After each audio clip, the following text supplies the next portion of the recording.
Well, good morning, everyone, and thank you for joining us this morning. We're really excited for this event in partnership with Seneca Centre for Innovation in Life Sciences.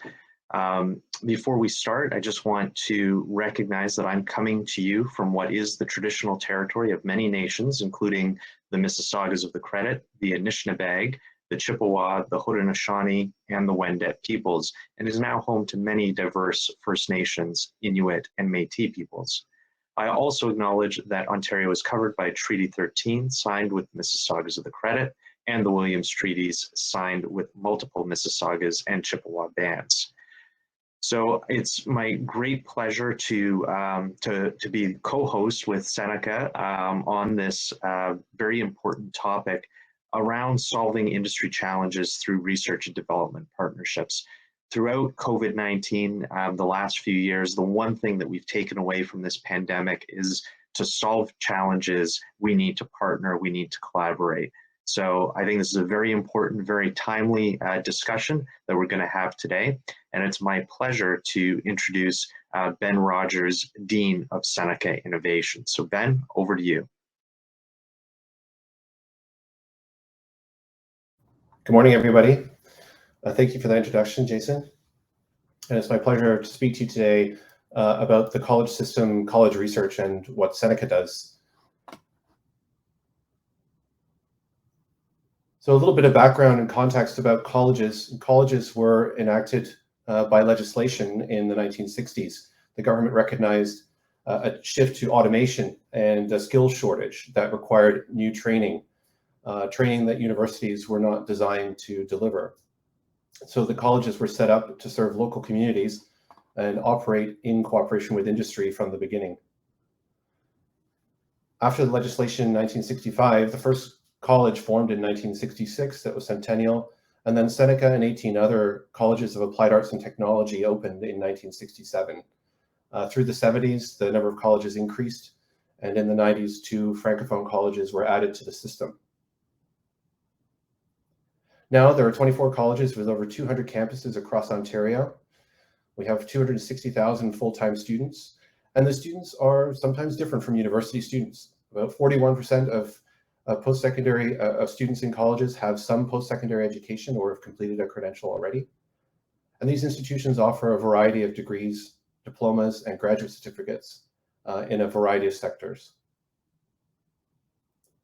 Research at colleges is fairly new. Starting in 2000 with the ability to issue baccalaureate degrees. Just 2 years later, legislation was approved to allow research at colleges. Around the same time, the Natural Sciences and Engineering Research Council of Canada started a pilot of the College Community Innovation Program to allow industry and colleges to work together to solve challenges. In 2008, NSERC received permanent funding from the federal government for that program, and 12 years later, we find ourselves with 1,700 research faculty, 1,900 paid students, and over 12,000 opportunities for curriculum-based applied research in colleges. I mentioned applied research versus basic research. So colleges focus on applied research, and applied research mostly has a commercial aim. It's intended to enhance existing knowledge, has a fairly narrow scope, which is focused on a specific challenge, and it's practical.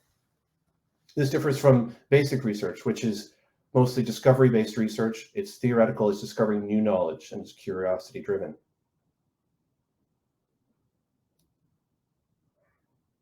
Primarily, applied research helps business partners.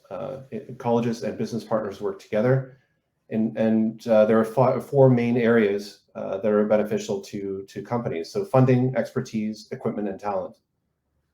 The objective of our projects is to solve business or technical challenges for our partners, to advance innovation and enhance productivity and competitiveness. And most of our partners are SMEs who perhaps don't have sufficient equipment or expertise to conduct a certain research challenge. The 4th pillar, talent, is very important. We find that this is often an opportunity for companies to get to know students and potentially build their talent pool in the future.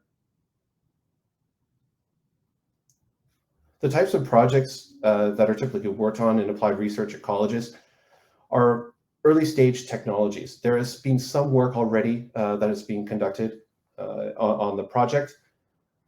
Usually some analytical or experimental work has already been done. Government Canada's map of technology readiness levels. Those are usually TRL level 3 type of technologies. And the objective of working in an applied research collaboration is to move that technology forward to level of 6 or 7, where there's been a product or prototype that's had some demonstration in an operational environment. This figure from Alessandro Rossini is probably something that you're familiar with. It shows, the valley of death, or the chasm as it's sometimes called in innovation, where there's a drop in innovation investment after around level 3 or 4, which is shown here as the academia. There's a gap between industry where this turns into a product or service. And colleges are poised to actually cross this gap or solve this problem, because this is exactly the work that we do, moving technologies from 3, 4 to 6 or 7 in the TRL levels. Why do colleges do it? Primarily, it's for experiential learning opportunities for our students, but we also do it to build relationships with employers and to create a position for ourselves in the innovation ecosystem in the province. As I mentioned, most of the partners in applied research are SMEs, but colleges are about 67% on this national survey. But we also work with large enterprises, not-for-profits, and governments. And it's a fairly even split across different sectors of research, professional scientific services taking about 20%. The objective of applied research is primarily to develop prototypes and products. So you can see there's a large number, about 2,600 products were developed by college researchers in 2020 in Canada. A large portion of those were actually in Ontario, 1,844. Processes and services were also developed over that time period. So what's the difference between college research and university research? As I first mentioned, colleges only focus on applied research. In partnership with industry, that's our objective. The faculty and instructors work differently on research. So faculty at colleges are primarily there to teach and instruct, but we provide opportunities for them to step out of the classroom and work on applied research projects instead. The students are undergraduate students. We don't have graduate programs. We have a graduate certificate programs, but we don't have master's and PhD degrees. So this is a unique opportunity for students, for undergraduate students to work on research. Seneca and some other colleges provide direct project management experience or expertise from our research administration office, so that the principal investigator or the lab doesn't have to focus on project management. And intellectual property is significantly different the way that we handle it. Colleges don't have an interest in building an IP portfolio and owning intellectual property. We recognize that we work with companies that already have IP, and we're helping them to advance that intellectual property to the next stage. So in almost all of our research projects, we assign the intellectual property to the partner at the conclusion of the project. So a few words about Seneca. Seneca is a large institution. We have 7 campuses, over 30,000 full-time students, 150 programs, including degrees, diplomas, advanced diplomas, and graduate certificates. And we have 70 transfer agreements with colleges and universities globally. The applied research fits into 3 main buckets: funded projects, primarily the ones we're going to be talking about today. These are grant-funded research projects where we engage faculty and students to carry out research in collaboration with industry, and the industry partners contribute some of the costs. Curriculum-based research, capstone projects, and the like are projects where students will work on a project with a company in the classroom as part of their academic curriculum. And we do have a few hackathons that happen during the year. Our applied research activities are primarily focused in biology and chemistry, as we'll see today, but also in software, engineering, AI, and the like. We work on about 50 applied research projects in a year, also about 50 principal investigators. Over 100 student researchers are engaged. Seneca has been moving towards a center-based approach for applied research. We've identified where our research capacity lies. You can see from the previous chart, but also we've developed 4 centers of research. And the one we'll be speaking about today is the Center for Innovation in Life Sciences, or SCILS, the Seneca Centre for Innovation in Life Sciences.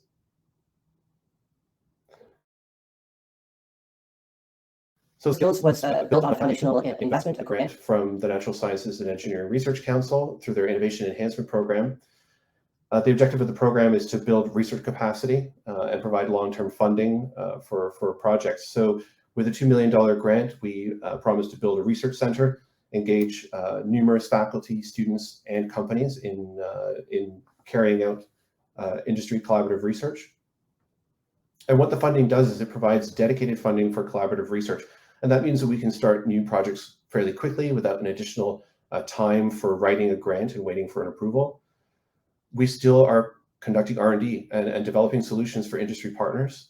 And the cost of partners is 25 cents on the dollar. Frank will cover this in more detail next, but SCILS has expertise in two primary areas, so life sciences diagnostics, and by that we mean medical laboratory tests, but also industrial biochemical and chemistry testing. We also focus on cosmetics and do formulation and testing in that area. Our research capabilities include product formulation, assay development, method development, process optimization, product stability, and quality controls. So these are some of the faces that you'll see today. These are members of our SCILS team, a select few of them. There are many more. So with that, I hope that it's given a nice summary of college research and Seneca specifically. And now I'll hand it over to Dr. Frank Marante. Frank Marante is a professor in the School of Biological Sciences and Applied Chemistry, and he's the principal scientist of the Seneca Centre for Innovation in Life Sciences.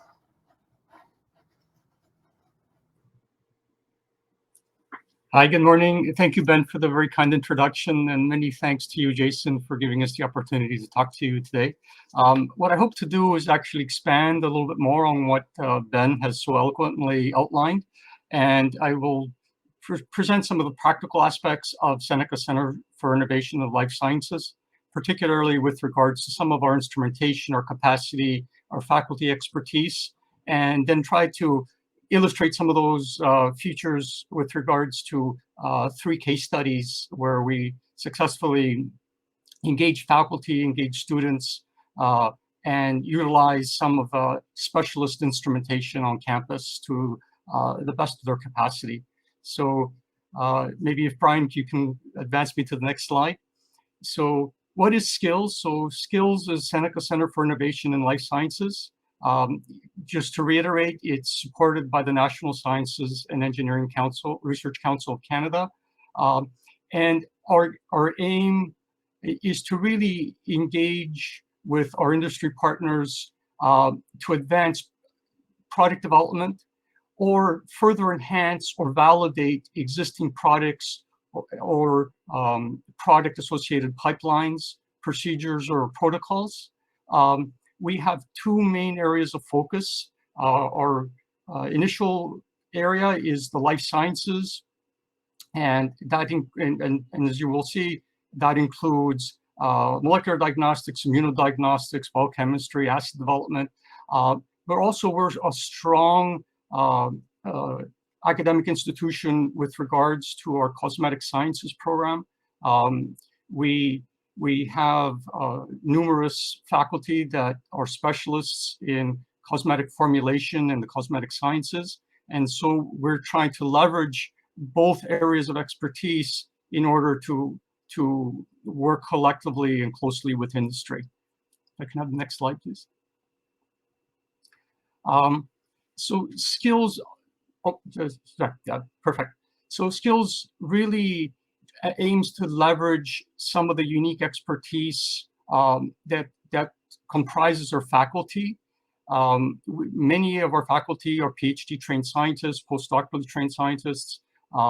Many have a big footprint or have a footprint in industry.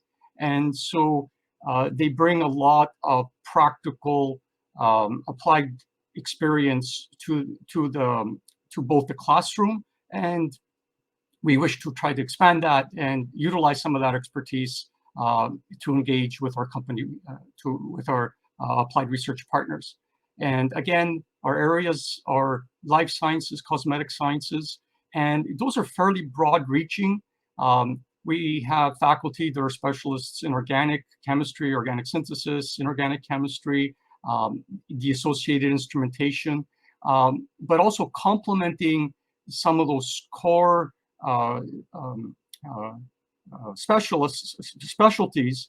We also have faculty that are involved and teach in regulatory affairs, pharmaceutical sciences, as well as analytical instrumentation.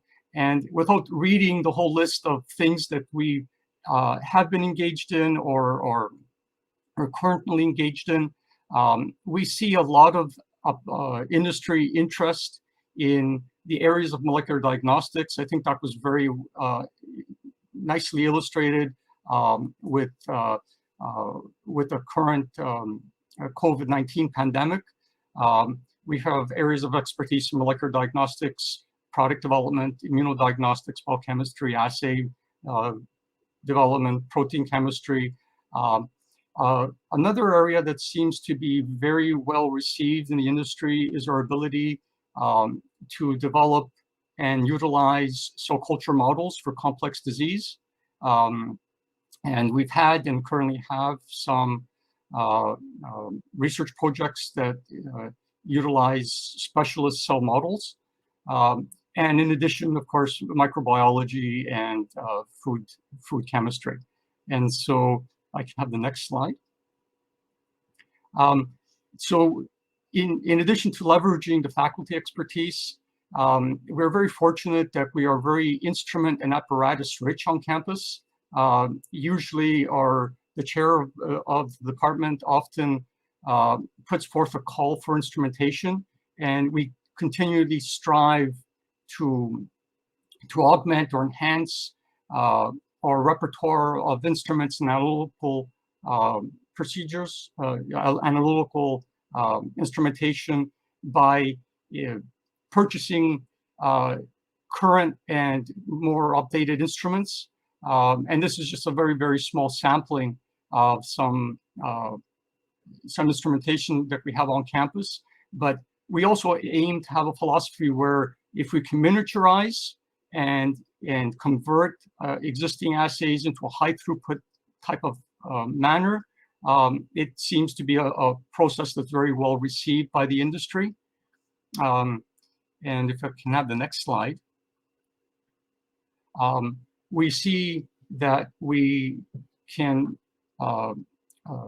utilize the variety of instrumentation and apparatus that we do have on campus. Some of these are co-functional in the sense that we use them both in the teaching labs as well as in the applied research space. And we've made a very significant effort to try to convert some of our, for example, LC instrumentation or HPLCs or high performance chromatography instruments into a mass spectroscopy associated component as well, so we can benefit from both not only the LC, the ICP, and the GC analytical component, but actually augment and increase the sensitivity of those analytical instruments by coupling them to a mass spectrometer as well. We also have fully functional biosafety level 2 facilities that enables us to engage in areas of research that might necessitate a BSL level 2 center. If I can have the next slide. Okay. So how do you connect with us? I think Ben kind of alluded to that, and our director of innovation will also further complement what I'm trying to say here. So how do you connect with Seneca? If you have a potential applied research project in mind and you want to engage and explore the possibility of conducting applied research with us on campus, oftentimes companies already have an existing prototype that might need some optimization. I'll try to illustrate a couple of case examples of that. But for example, very recently, we had a company that was interested in developing some biochemical assays for diagnostics of veterinary matrices.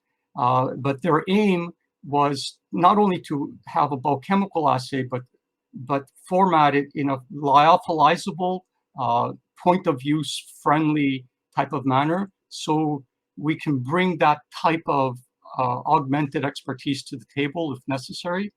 So if you have an existing prototype, we would be very pleased to optimize that procedure or product. You might be interested in conducting some additional research that can expand your current company bandwidth. So for example, if there's a product line or a product of interest that you might wish to develop, but aren't necessarily at a position to invest in the expertise or the instrumentation or the space, that's something that we can certainly assist with. If you have an idea that you would like to explore or develop and maybe utilize some of the faculty expertise and knowledge, again, we're there to help that come through to fruition. In some cases, you may already have a product and you simply need some instrumentation for QC validation or detection. We can bring that to the table. Or sometimes you just want to bounce around some ideas and utilize some of the unique expertise that the faculty can present. We try to pair select faculty with the requirements of the project. And I can say with confidence that we've been very, very successful in accomplishing that goal over the last few years. But having said that, when is SCILS not appropriate? Oftentimes we try not to be on a company's critical path. So if the company, for example, is a startup company and the product concept or idea is the make or break product for the company, we would prefer not to be on the critical path, but rather engage in something that is augmenting or enhancing the menu products or the menu offering of the company. Additionally, sometimes it might be protocol optimization where you require, for example, certified results. Although we operate in a GMP or GLP-like environment, our instrumentation, our facilities are not GMP or ISO certified. We aim to have a component of that in the very near future. But currently, if you need certification or you need documentation to support, for example, Health Canada submission, then we're probably not appropriate in that particular case. And if you can go to the next slide. So with the next 3 slides, I would like to just illustrate or highlight some case studies where we were very successful in engaging with an industry partner and facilitating or augmenting their interest in a product development type of portfolio. One company that we've been working with for a number of years and engaged in a number of projects is Diagnostics.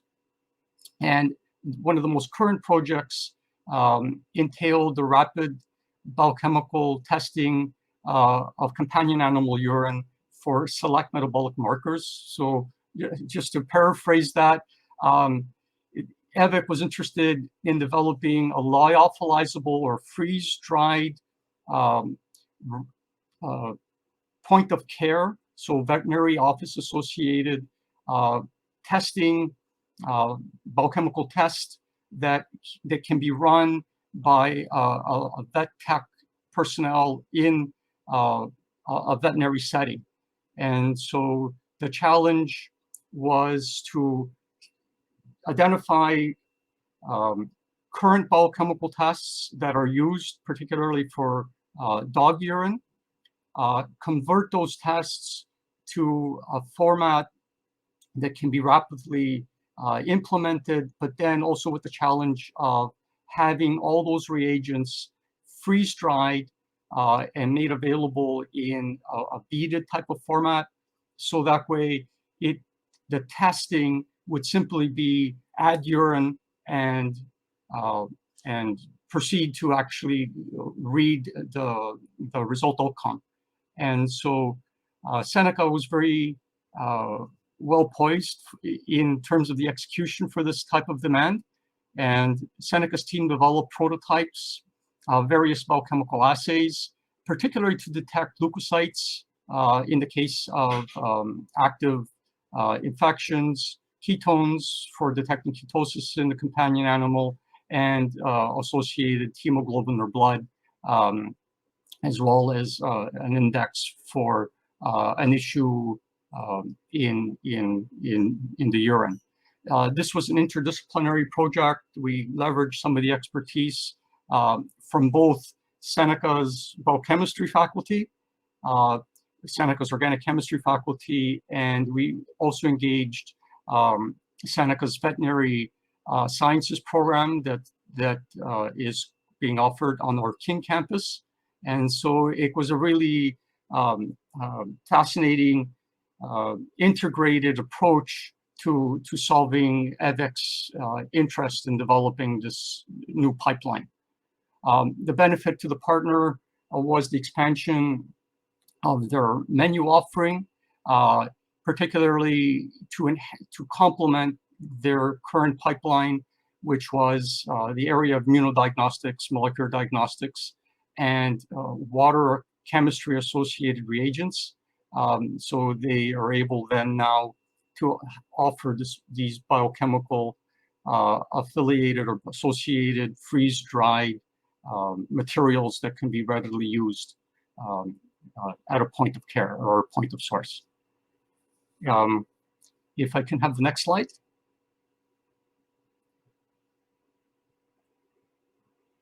Oh, I think it's good. Yeah. So the second case study was a fascinating one because the expertise of the company was really to offer a hospital type of gown that can be worn by patients. And the identified industry need was to be able to render that gown essentially to be resistant to antimicrobial infection or antimicrobial carryover. And so typically fabrics or surfaces are treated with antimicrobial agents that can include colloidal silver, colloidal silver, but we wanted to enhance the company offering by providing a novel solution that wasn't environmentally impacting or essentially would fit under the venue of a green chemistry. So we leveraged some faculty expertise both in polymer chemistry as well as microbiology to produce a nano-encapsulated essential oil. And the essential oils are environmentally friendly, natural source products that offer quite an extraordinary array of antimicrobial, antiviral properties. And a fabric that had been treated or sprayed with this nano-encapsulated essential oil would render or have the capacity to be an antimicrobial surface for upwards of 2 or additional weeks. And so a single spraying would enable a patient to literally wear the gown for the duration of their hospital stay. But the implication was that this product can be extended to treating all hospital garments. So that way, point source contamination from a healthcare professional can be minimized or eliminated, at least at the level of their clothing that don't necessarily get changed until the end of the shift. So the benefit to the partner was essentially a novel product that was environmentally conscientious. It was environmentally friendly. It was antimicrobial as well as viral. And this enabled the company to take this product that was also scale-up friendly and not only seek assistance for the scale-up, but also use some of the information, data, and protocols for their Health Canada submission as a novel disinfectant. And if we can go to the last case study. The last case study, and I'll very quickly paraphrase, this one was with Ardra. Ardra is a specialist company that metabolically engineers microorganisms. In the product offering that was engaged with Seneca, the microorganisms in question was an E. coli strain that enabled the production of select scents, flavors, or food additives. And the interest was to be able to effectively and with high efficiency recover natural aldehydes from a fermentation broth. This created certain challenges in the sense that aldehydes are very volatile type organic substances. So rather than a fractional precipitation type of an approach, some of our organic chemistry colleagues within the faculty were able to develop a fractional distillation process specifically tailored to this class of natural aldehyde. And so we were able to leverage the expertise in organic chemistry, extraction or natural product isolation, as well as some of the analytical instrumentation, including our GC mass spectrometer. And if I can have the next slide.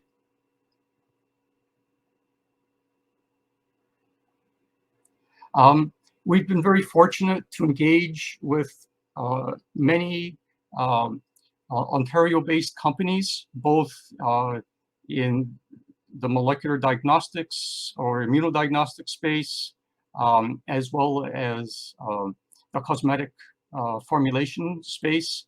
This is just an example of a few companies that we've either worked with in the past or are currently working with.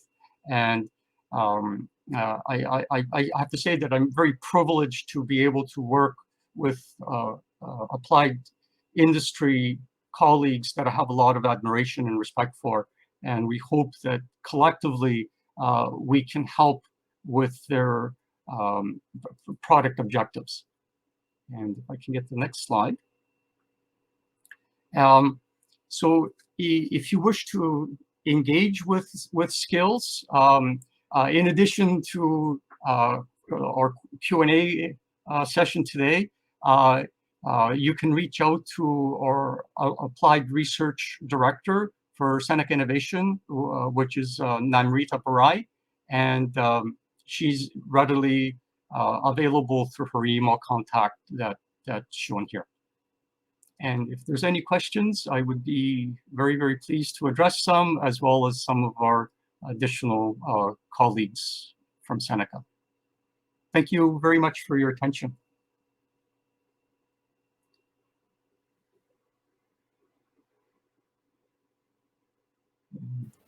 Thank you, Frank, and Ben as well for your initial presentation. I actually think we can look. We do have one question that we thought maybe we can pose to you and Ben, and the question is basically around, if a new process is developed at Seneca, can you do training for the new employees at the Seneca facility?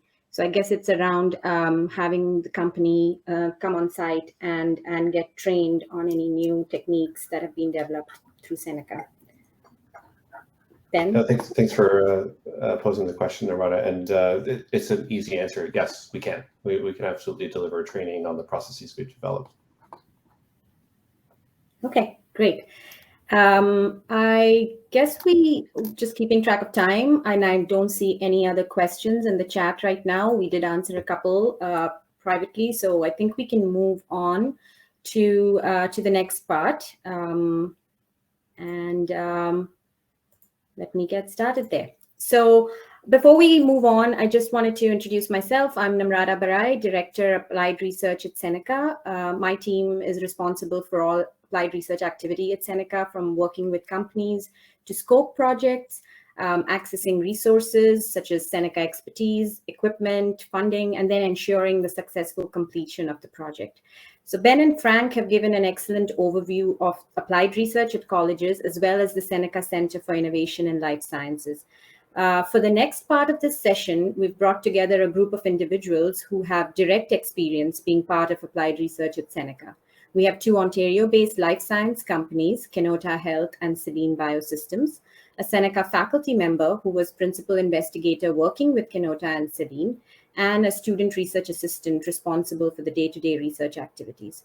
So our goal over the next 15-20 minutes is to hear from our panelists about their perspectives on college-based research partnerships and the role these kinds of partnerships play in supporting the growth of local businesses, building research capacity, and enabling talent development, all essential elements for an innovation-based economy. So with that, I would like to introduce our panelists. Maybe you can turn on your video at this time while I introduce you. So first we have Chris Harder, who is the Chief Technology Officer at Kenota Health and has extensive industry experience leading and managing cross-functional teams that develop molecular diagnostic products. We have Anita Lashley, who is a molecular scientist at Celine Biosystems Corporation. She is an alumnus of Seneca's biotechnology program and also has a bachelor's in science from the University of West Indies.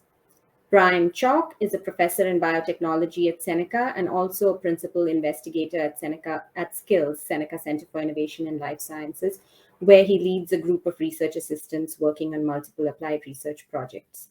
And finally, Carmen May is an alumnus of Seneca's biotechnology program and holds a Bachelor of Science, Biochemistry, and Biology. She is currently working as a research assistant on a SCILS applied research project. Welcome, everybody. And thank you for being here. So I guess the way we're going to do this is I have some questions for each of the panelists. But in parallel, we will also be monitoring the chat and Q&A. And so if there's any questions from the audience, we'll definitely try to bring them up along the way. So first, I'd like to start things off with our industry partners. First to you, Chris. Can you tell us a little bit more about Kenota? Actually, tell us about Kenota and what work that you've been doing, the challenge that you encountered, and why you chose Seneca as a research partner. Yeah, no problem at all. So Kenota Health is in the business of transforming allergy testing. So we're a diagnostic company. We have a diagnostic device, a sample collection kit, and a menu of tests for quantifying IgE, which is sort of the primary molecule in type 1 allergies. And so we started off with a problem in the allergy space, which is the allergists, have a logistics problem of being able to get the information they need to diagnose a patient. They use what's called skin prick testing, where they put little allergens on your skin and then they prick the skin and they look at the reaction. But they really need blood-based testing, and it's very inconvenient for them. So a lot of our customers told us that they really want a device in their office that they can use to assess, blood-based tests. And the next generation of blood-based tests, which have just come out over the last 4 or 5 years in labs. And so we've gone ahead and created a device for the allergist office so that we can get blood-based results right there to complement their practice of allergic disease management in their office and sort of make that convenient and easy for them to use. And so part of that development program is building a large test menu of allergen tests. And we use, what are called whole proteins. So we'll take an allergen, whether it be, trees or dust, and we'll buy a ground extract, and we'll use that to make our allergy test. But these next generation tests require specific subcomponents of allergic proteins to be able to do that. And those are usually either purified, recombinant, and produced in various model systems. And so we're purchasing those proteins now, and they represent a significant amount of cost. So we fit perfectly into the buckets that Frank and Ben talked about. We have, a cost reduction activity that has to happen in the future. It requires equipment that we didn't have in terms of the ability to purify and make recombinant protein. And it allows us to, pursue it in parallel with our market development and our R&D program. And then when the time is right and we've shown proof of concept and we have a series of proteins that have been made by Seneca and basically verified to work equivalent to what we're purchasing, we'll build the house and we'll hire out a full team to produce those so we can control the quality of those proteins and we can control the input into our test rather than purchasing them from companies which we just don't know whether they'll be here tomorrow and whether they'll maintain the quality of the proteins we need and whether or not they'll be compliant with the strict medical regulations necessary to deliver a medical product. So our collaboration, I've worked with Frank Marante, one of your professors, a number of other companies, and became good friends. And it was just sort of a perfect fit between Seneca and Canota to be able to allow students to be trained, to be able to use the equipment at Canota and form a real partnership along the way. So it's we're just really happy to be able to partner with you guys. Chris, that was a great overview. And I guess, Anita, our history with Celine goes back to 2018. And since then, we've engaged in multiple projects. So from that perspective, can you provide a little bit more of what Celine is working on currently and, how our partnership with Seneca or your partnership with Seneca has evolved over the years? Oh, Anita, you might have to. So Celine Biosystems specializes in the design and manufacture of lateral flow assays, as well as other diagnostic tests that target a diverse fields such as food and beverage industry and medical diagnostics. So our aim is to bridge the gap between biotechnology and manufacturing. So we decided to create a rapid test for identifying a contaminating yeast in the Burin process. We collaborated with Seneca College on this with the assistance of the PI research assistants from Seneca School of Biological Science to develop an immunochemistry-based rapid diagnostic test that significantly reduces the time it takes to produce results and can potentially be easily done at your standard Burin lab. And as a follow-up to this prototype development, we hope to continue utilizing the specialized expertise at Seneca for a series of tests to expand our suite of offering in the lateral flow assay space. Thank you. I just also wanted to mention here that Anita was hired by Celine while she was a research assistant at Seneca, which is, again, a great example of how applied research enables the development of key skills and talent required in the life science sector. Moving on to Brian, you were the PI on both these projects. So tell us about what drew you to these projects and what were the outcomes accomplished as part of the deliverables for these projects. Thank you. Yeah, so I had some background and some expertise in recombinant protein expression, and those were both core parts of these two projects. And I was very fortunate to be able to work with the two fantastic industry partners, Canota Health and Celine Biosystems. So with Canota, we worked to actually express the recombinant proteins that Chris mentioned in yeast. So our student research assistant, Carmen, actually started from the source material, extracted the required nucleic acids, designed PCR primers to amplify up the gene of interest, and subsequently amplified up that gene of interest, cloned it into expression plasmids, which were then transformed into yeast, which she then screened for high expressors of that protein of interest. So this process kind of helps facilitate more cost-effective source of protein for Canota, as Chris was mentioning. Our end goal here is kind of to deliver those high expressing strains to Chris, so then he can kind of adapt his facility to use those to produce them to help out production in his test. And for Celine, we actually worked across a couple of projects where we both engineered, expressed, and purified a recombinant protein that was used to generate antibodies that were the basis of the immunodiagnostic test that we're actually working on a project with Celine now to develop, and that's to detect that an undesirable enzyme with critical importance in the fermented beverage industry. So this protein itself, I should say the antibodies that were generated directed to this protein are used to develop an immunodiagnostic test that we can then detect that enzyme in these fermented beverage products. And so at the close of this project, which is closing soon, we'll be able to transfer over the development processes and the protocols, as well as the antibodies, to Celine's facility where they can adapt it and manufacture the test. Thanks, Brian. So as and just to ask a follow-up question there, as is, you know, in the nature of research, things don't always go the way it's intended. Were there any kind of challenges or obstacles that came up while you were working on these projects, and how were they overcome?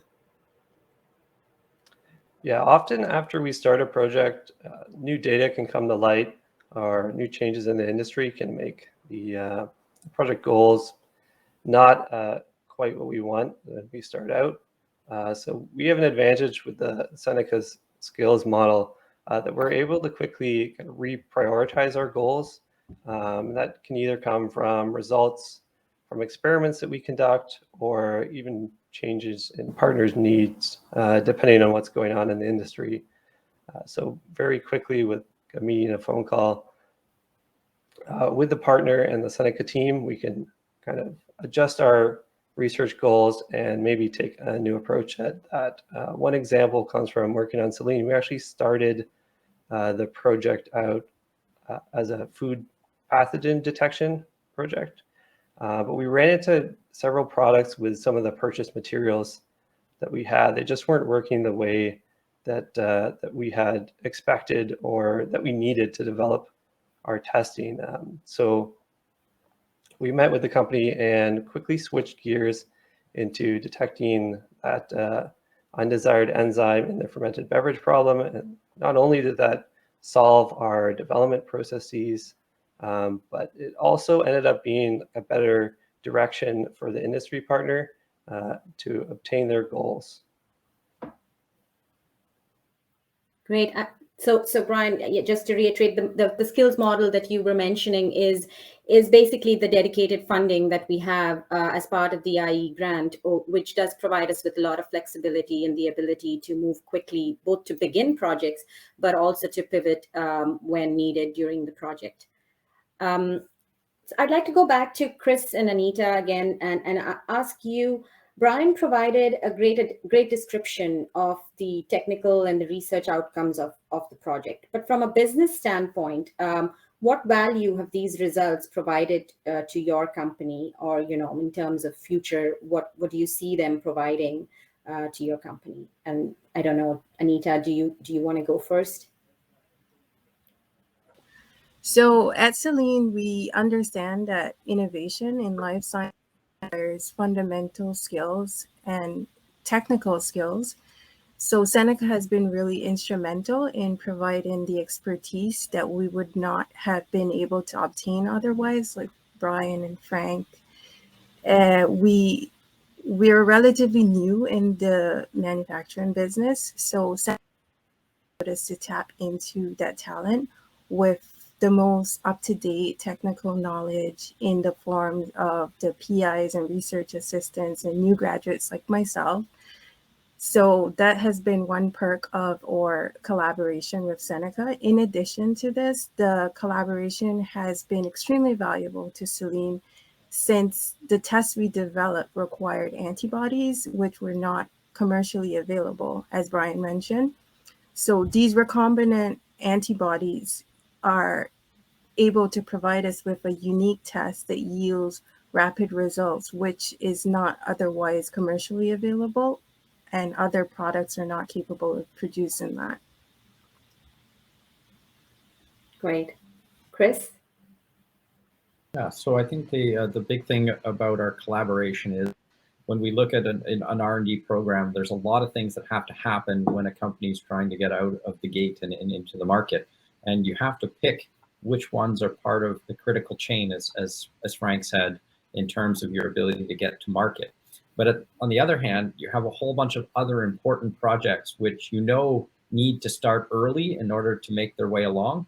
And if you don't have the equipment, you don't have the resources, you don't have the knowledge in-house to be able to tackle that immediately, the college represents a beautiful opportunity for us to work together to train students, to attract future hires and talent, to be able to get access to that equipment to start things much sooner than we would otherwise. And I think that it really comes down to that win-win of being able to invest in Ontario's life sciences capacity in the applied college framework, and for that to fulfill a really important part in our strategic roadmap. And so I think that's really the piece that fits beautiful, and it's so refreshing working with the colleges. I mean, most academics in university settings, they believe that their intellectual contribution is very, very significant, and they don't understand industry that well. They want to own the IP. They think for a small contribution, they deserve massive royalties to a future market, and negotiating with them can be a challenge. Whereas the colleges right out of the gate turn around and say all IP belongs to the company. And that just removes a huge barrier of entry for us to work with you, and just sort of that the notion of very applied, practical, on the ground approaches, and then still innovative and leading in their area, make it really, really attractive. So that was why we sort of engaged and why we go down that path. And I think it's a beautiful niche for Ontario's colleges, and of tremendous value. So really much appreciate the program. Thanks, Chris. And I mean, I think Ben also mentioned this. There is the valley of death, and the spot that the college applied research program has in that.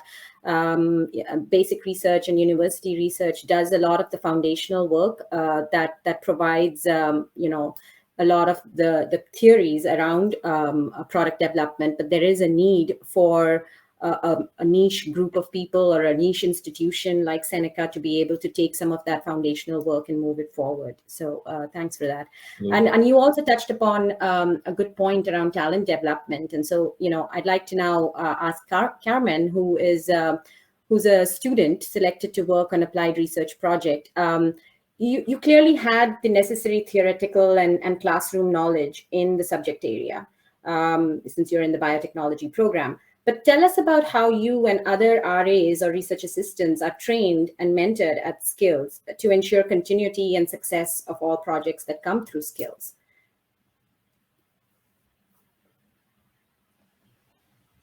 Yeah, so different parts of the project actually train us on different things to continue to be successful.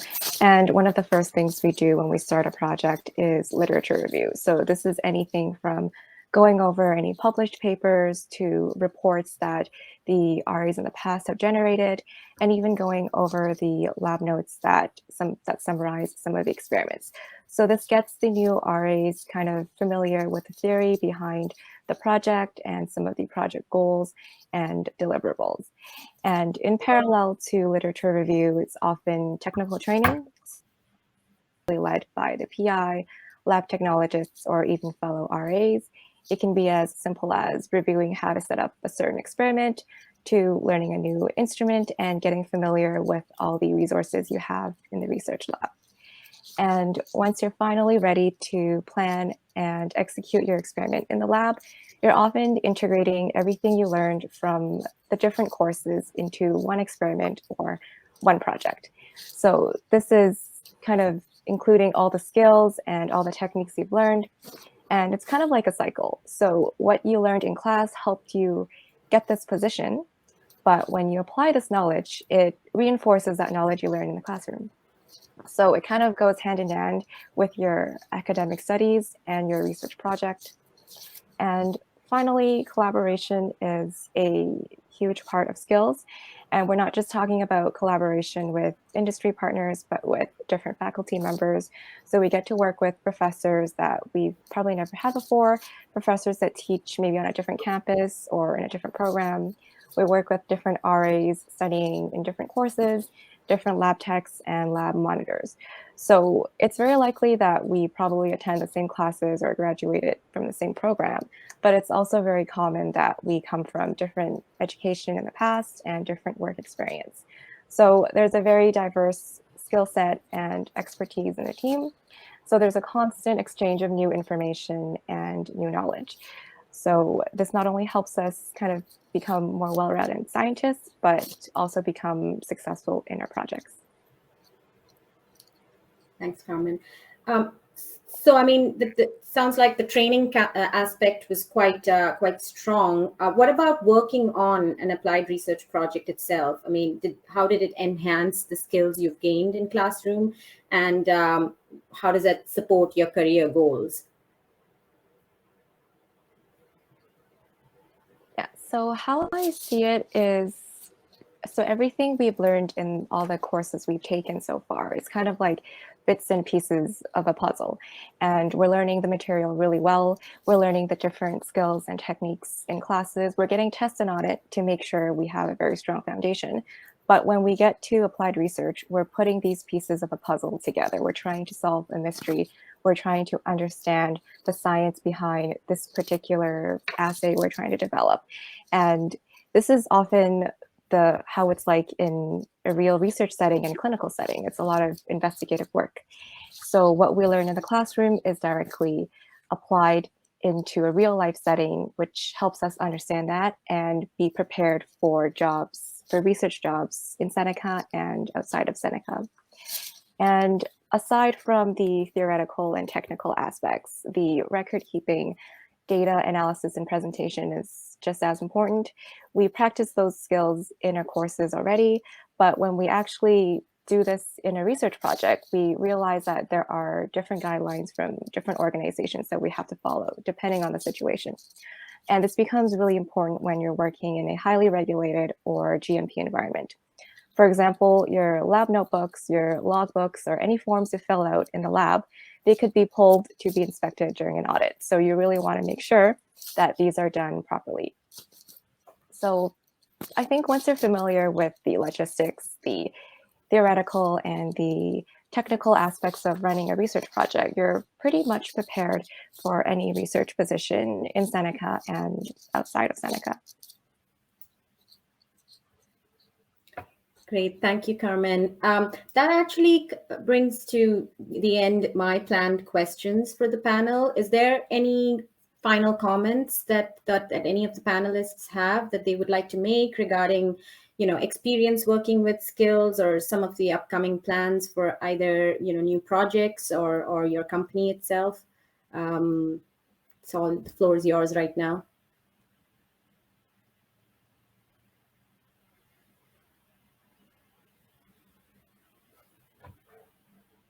I'm gonna talk about my experience a little bit. So my experience working with SCILS has been an absolute pleasure. As you've seen, it's been extremely rewarding for my career, and not only for me, but also for Celine, because we wouldn't have been able to obtain the prototype that we have today.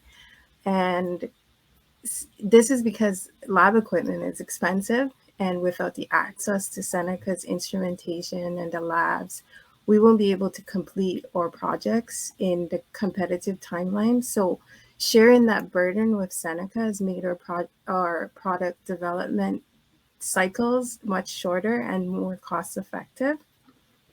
And lastly, I just want to add about the quality of the Seneca team. It's amazing just working with them, not just because of their expertise, but also professionalism and the support that you get from the project management side of things, it really streamlines the process, because a lot of the times things don't go as planned, as Brian mentioned before. So it really helps to have that project management plan in place that really put things back into place. Yeah, it's an absolute pleasure. And we will continue working with Seneca for future projects. Thank you. Thank you, Anita. Marante, I can echo the same thing that Anita shared, that you know, the quality and the professionalism and you know, the ease of interacting with the Seneca team is just wonderful. So you know, it really makes it low burden on the industry partner, and the opportunities for you know, just getting the quality and the you know, like you said, like Anita said, the professionalism out the other side quickly is really good. And I don't know if Carmen is okay to share, but we've hired Carmen at the end of the project, so we've you know, offered an extended, and she's accepted a position at Canota. So you know, it just shows and highlights just how valuable the program is to us in industry, and how great it showcases the talent at Seneca. So we're obviously very appreciative. Thank you. Thank you. Thank you to everybody on the panel. Thanks for taking the time to come here and share your experiences. We have a question from the audience, but I think it might be better suited for either Ben and Frank. So if Ben and Frank, you're here, maybe I can pose the question and you can take it. The question is around you know, building capacity for the future, given the fact that there is clearly a need for this and there's excellent expertise. As the word continues to get out, what's Seneca doing to build capacity to take on more projects, or will it be a challenge to take on more projects? That's a great question. So presently, we are operating about 10 projects at a time in SCILS, up to that at various phases of research.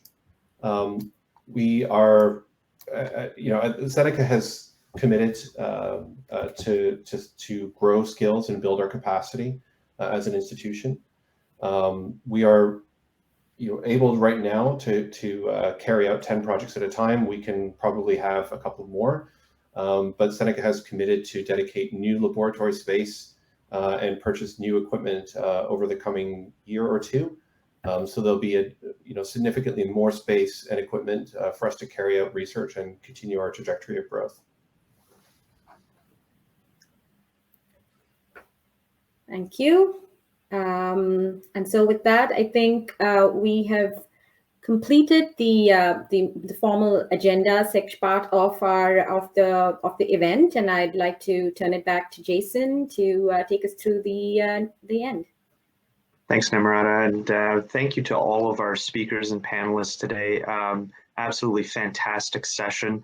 You know, when we think about partnerships, it really requires you know, both organizations to, you know, really be collaborative and approach partnerships in the spirits that they're meant. And you know, I really got the sense from listening to today's session that there's incredible value there for both the industry partners and for Seneca, and those are the sorts of partnerships that really reap benefits and bring solutions and positive outcomes. So it was great hearing about those today and for sharing those, and makes me excited about future partnerships that we will have across the life sciences sector with Seneca.